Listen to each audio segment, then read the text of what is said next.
Bonjour les amis, aujourd'hui je vais vous parler d'une épidémie qui sévit dans le monde du marketing relationnel. C'est vraiment une épidémie. Alors, cette épidémie, comment elle se décrit? Il y a des critiques, des plaintes, des blâmes. Voilà. Certaines personnes critiquent d'autres personnes, plaignent, se blâment, font des commérages, etc. Stop! Stop! Prenez vos putains de responsabilités. Je suis désolé d'être vulgaire, mais c'est vraiment pour faire passer le message. Prenez vos putains de responsabilités. Quand vous prenez votre responsabilité, vous prenez le contrôle sur votre vie. Donc c'est beaucoup plus positif que ça pourrait en avoir l'air dans le langage populaire, tout simplement. On va voir ça en détail ensemble. Voilà. Il y a 8 axes à revoir, tout simplement. Premier axe, c'est le parrain. Alors, on l'a tous entendu, hein, ça, donc en tant que parrain. Oui, mon parrain m'avait promis ça, m'avait promis de faire ça pour moi. Mon parrain m'avait promis de me placer des distributeurs. Mon parrain m'avait promis de développer pour moi, parce que tu sais, moi j'ai pas le temps, je rentre du boulot le soir, je veux pas consacrer 2 heures à ça, je préfère me mettre sous le canapé et regarder les infos, tout simplement. Stop! Stop! Arrêtez la merde! Arrêtez la merde! C'est vous qui avez choisi votre parrain. C'est vous qui avez choisi votre parrain, en plus, en fonction de choses qui sont complètement fausses, quoi. Complètement fausses. Tout le monde doit développer par soi-même. Ça, c'est déjà un point. Et le choix de votre parrain ne se fait pas en fonction de paillettes ou de promesses. Ah, je vais te promettre ceci, je vais te promettre cela. Non, ne choisissez pas un parrain qui vous dit ça. Choisissez un parrain qui vous dit toujours la réalité du terrain. Ou alors encore un parrain qui dit « Ouais, je vais travailler pour toi ». Ça, vous savez comment ça se finit?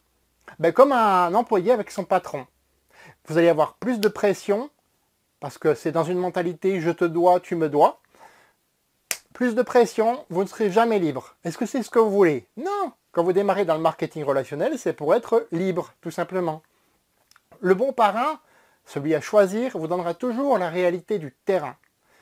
Il vous accompagnera, bien sûr, c'est son rôle, mais aussi il va vous responsabiliser. Vous responsabiliser par rapport à vos attentes. Voilà, qui doivent être atteintes par vos moyens, tout simplement. Donc, faites votre choix. Vous choisissez votre parrain. Vous êtes responsable du choix de votre parrain, tout simplement. Voilà. Pareil, on va prendre le sens inverse. Le parrain qui se plaint de ses filleuls. Ah ouais, mais tu sais, ils font rien, ils sont nuls, voilà, c'est des losers, etc. Il y en a un, il a repris un boulot, etc. C'est complètement naze. Oh, ils travaillent pas dans les règles, ils font que des mauvais coups, etc.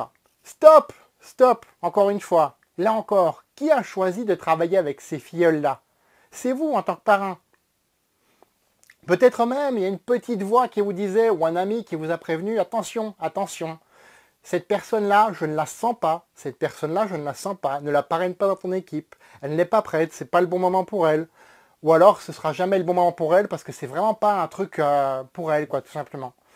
Et vous avez choisi de ne pas écouter votre ami, de ne pas écouter votre petite voix, parce que vous voyez que cette personne-là, elle pourrait soit augmenter votre style de vie, soit a déjà un style de vie, connaît beaucoup de monde, et vous dites, ouais, ça va être une super personne, simplement parce qu'il y a le style de vie derrière. Mais se baser que sur le style de vie, c'est une connerie. C'est une connerie. Vous vous basez à la fois sur le style de vie, je suis d'accord, mais aussi et surtout sur les valeurs. Et vous regardez quelles valeurs vous avez en commun avec cette personne-là avant de la parrainer. C'est vraiment le b.a.-ba du marketing relationnel, ça. Et ça, beaucoup de personnes l'ont oublié, malheureusement. Le bon filleul, c'est tout simplement celui qui dupliquera votre propre attitude. Donc, soyez déjà responsable de votre attitude. Ça commence par vous. Tout commence par vous. On dit bien, ça commence avec 1. Le 1, c'est vous, tout simplement. Randy Gage en parle dans son livre « Faites fonctionner le premier cercle ». Je vous le recommande d'ailleurs.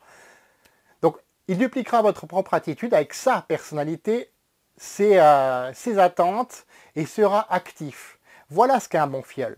Voilà ce qu'est un bon filleul pour vous. C'est pas quelqu'un qui va attendre que vous fassiez le boulot à votre place, et c'est pas quelqu'un que vous allez parrainer tout simplement en ayant des attentes sur lui pour réaliser vos objectifs. Beaucoup de personnes se disent « Oui, écoute, c'est bien gentil, mais moi je veux recruter la superstar. » La superstar. Vous savez, je pense que n'importe qui est une superstar en devenir. Une superstar du marketing relationnel. N'importe qui. Seulement certains choisissent de développer ce potentiel et d'autres choisissent de ne pas le développer, tout simplement. C'est leur choix. C'est leur choix. Il n'y a pas de bien ou de mal là-dedans, tout simplement. Ensuite, il y a des distributeurs qui se plaignent de la compagnie dans laquelle ils sont. Ah bah les dirigeants ne reconnaissent pas mes efforts.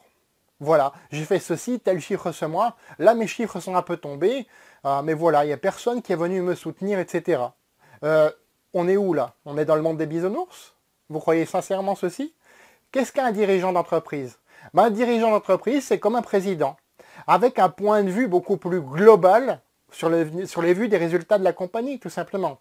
Même si, je suis d'accord avec vous, il fait des promotions, des challenges à atteindre, et pour les distributeurs qui atteignent ces challenges-là, ben, ils vont les encourager et les mettre en avant, tout simplement. Les distributeurs qui réalisent ces challenges-là seront mis en avant et seront, voilà, récompensés, bien sûr. Voilà. Après, les dirigeants sont aussi des êtres humains.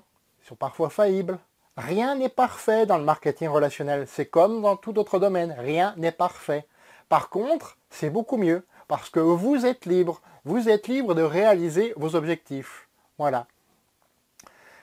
Si ce n'est pas votre cas, si vous dites « ah ben ouais, je ne suis pas reconnu, etc. » et que c'est votre objectif d'avoir cette reconnaissance-là, remettez-vous en question. Remettez-vous en question. Prenez vos responsabilités, là encore. Je vais encore être vulgaire. Prenez vos putains de responsabilités. Les distributeurs qui se plaignent des produits. Ouais, tel produit, ça se vend pas. Ouais, voilà, moi j'ai contacté 2-3 personnes, voilà. Et puis, ça se vend pas. Voilà. Ou alors, ouais, mais il y a tel produit qui n'est pas encore disponible. Je sais que ça fera un boom quand les produits seront disponibles, mais pour le moment, ça fait un flop. Ok. Qu'est-ce que vous faites pour arriver à ces résultats? Il y a forcément une séquence d'action derrière pour arriver à ces résultats. Et c'est sur cette séquence que vous devez agir, tout simplement. Les autres distributeurs, qu'est-ce qu'ils font? Ils font comment pour réussir? Ils ont les mêmes produits que vous, ils ont les mêmes produits qui ne sont pas encore dispo. Comment ils font? Ça, c'est la bonne question à vous poser. À leur poser même. Posez-leur la question. Allez leur poser la question et déterminez quelles actions vous pouvez entreprendre dès maintenant pour avoir des résultats similaires aux leurs, tout simplement. Des distributeurs se plaignent aussi du plan de rémunération. Ils se disent, ouais, je gagne pas assez. Je gagne pas assez. Voilà, j'ai atteint telle position aujourd'hui, mais je gagne pas assez. Alors attention, j'ai écrit un article d'ailleurs là-dessus. Faites bien attention de faire la distinction entre la position, qui est une étiquette, qui est un rang dans le plan de rémunération, oui, vous augmentez le pourcentage, et le volume associé à ce pourcentage. Parce que c'est sur le volume qu'il faut travailler. Et le volume, ça se travaille en trouvant plus de clients, tout simplement. Donc ça, c'est une chose. Voilà. Donc, je ne gagne pas assez. Remettez-vous en question. Regardez de nouveau les actions à faire, tout simplement, et les bonnes questions à vous poser. Voilà. Un autre point sur lequel les distributeurs se plaignent souvent, c'est que, par exemple, dans une telle compagnie, il n'y a pas de statut VDI. Ou alors, il y a un statut VDI, mais c'est... vous savez, quand vous faites le statut VDI, vous êtes limité à, je ne sais pas, 20... je ne sais plus exactement, mais je crois que c'est aux alentours de 19 000, 20 000 euros par an. Donc, vous êtes assez limité. Voilà. Ah oui, mais on paie des charges en plus, etc. On doit payer des charges là-dessus, donc ça ne vaut pas le coup, etc. Ok, ça c'est pas la mentalité d'un entrepreneur, c'est la mentalité d'un salarié. C'est à vous de vous renseigner sur les statuts possibles, de chercher le meilleur en fonction de votre situation et en fonction des objectifs que vous voulez atteindre. Pas qu'un tel veut atteindre, que vous voulez atteindre. Donc réfléchissez là-dessus. Là encore, prenez vos putains de responsabilités. C'est à vous de réfléchir sur les statuts possibles, tout simplement. Que ce soit VDI, auto-entrepreneur, indépendant, agent commercial ou que sais-je. Que sais-je? Faites un tableau sur Excel et comparez avec votre revenu, le revenu que vous visez annuel, quel est le statut sur lequel vous payez moins de charges. Vous pouvez faire ça, vous vous renseignez auprès des administrations, mais faites-le par vous-même. Faites-le par vous-même. Ça, c'est être responsable. D'autres personnes me disent, ouais, c'est cher. Les produits là, c'est cher, etc. On n'arrivera jamais à les vendre parce que c'est trop cher. Mais stop, arrêtez quoi. Arrêtez. C'est cher par rapport à quoi? Par rapport à quoi? Regardez par rapport à quoi, par rapport à quel autre produit équivalent sur le marché et comparez les prix. Et je dis bien produit équivalent. Il ne sera pas forcément totalement pareil puisqu'en marketing relationnel, les bons produits sont exclusifs tout simplement. Mais il y a quand même des produits qui seront plus ou moins similaires sur lesquels vous pourrez comparer. Pareil, quand on me dit « Ah oui, c'est cher de se lancer dans le marketing relationnel ». Mais là encore, par rapport à quoi? Par rapport à monter sa propre entreprise, où il faut parfois dépenser des dizaines, voire des centaines de milliers d'euros avant de commencer à gagner quoi que ce soit?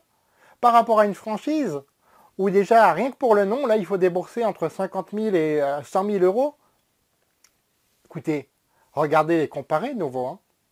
Quelques centaines d'euros pour démarrer dans une entreprise de marketing relationnel, je suis désolé de vous le dire, mais c'est absolument pas cher du tout. Et en plus, ce n'est pas une dépense, c'est un investissement. Un investissement que vous faites pour lancer votre propre activité. Voilà, ça c'est la mentalité de l'entrepreneur indépendant. Donc là encore, prenez vos responsabilités.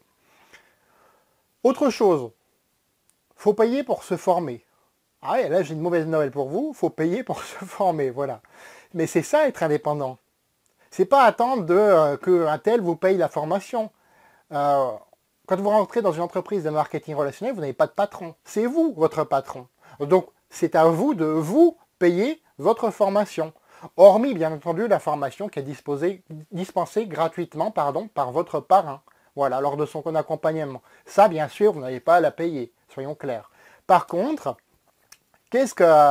en quoi consiste cette formation pour avoir toutes les compétences et pour aider sa croissance personnelle, tout simplement. Donc, c'est tout simplement des petits bouquins, par exemple à lire à 15-20 euros. Vous pouvez commencer par ça. Les événements de votre entreprise, donc là, vous pouvez aussi continuer par ça. Mais commencez déjà par les petits bouquins, ce sera déjà pas mal. Des livres comme celui de Dale Carnegie, Comment se faire des amis. Faites fonctionner le premier cercle de Randy Gage, par exemple, j'en ai parlé. Les secrets du parrainage de Tom Bigalschreiter. Donc tout ça, ce sont des petits livres qui vont vous aider à monter votre croissance personnelle et à accroître vos compétences spécialisées. Bien entendu, lire, c'est bien. Ça vous permet d'apprendre ces compétences. Mais s'en servir, passer à l'action sur le terrain, c'est mieux. C'est mieux. Continuez à donner, simplement à passer l'information comme quoi vous avez un produit que vous pouvez partager avec les gens ou vous avez une opportunité à laquelle vous avez choisi de prendre part parce que vous en aviez marre de votre situation actuelle, parce que vous voulez changer votre vie. Donc ça, effectivement, c'est des compétences que vous pouvez affiner et mettre en pratique, tout simplement. Voilà. Je vais terminer cette petite vidéo par une petite citation. Je l'ai inventé, là, ça m'est venu. Donc, je décide, moi seul décide où je vais, comment j'y vais, quand j'y vais et avec qui j'y vais. Je vais vous la répéter. Moi seul décide où je vais, comment j'y vais, quand j'y vais et avec qui j'y vais. Parce que votre voyage est votre voyage, tout simplement. Donc, donnez-vous le temps de mettre en place votre activité de marketing relationnel. Et ne participez pas à cette masse de commérage, là, de cette épidémie. Ne participez pas à ça. Participez plutôt à votre développement personnel et à l'acquisition de compétences spécialisées qui vous feront progresser, tout simplement. Peu importe que les gens vous mettent des bâtons dans les roues, ça il y en aura toujours, hein, je peux vous le dire tout de suite. Peu importe que parfois ce soit difficile, que parfois ça fluctue, vous savez, ça fait ça les revenus. Voilà. Et bien faites en sorte que ça fasse ça. Et là vous serez beaucoup plus confortable, vous verrez. C'est du vécu. Je vous dis à bientôt. Au revoir.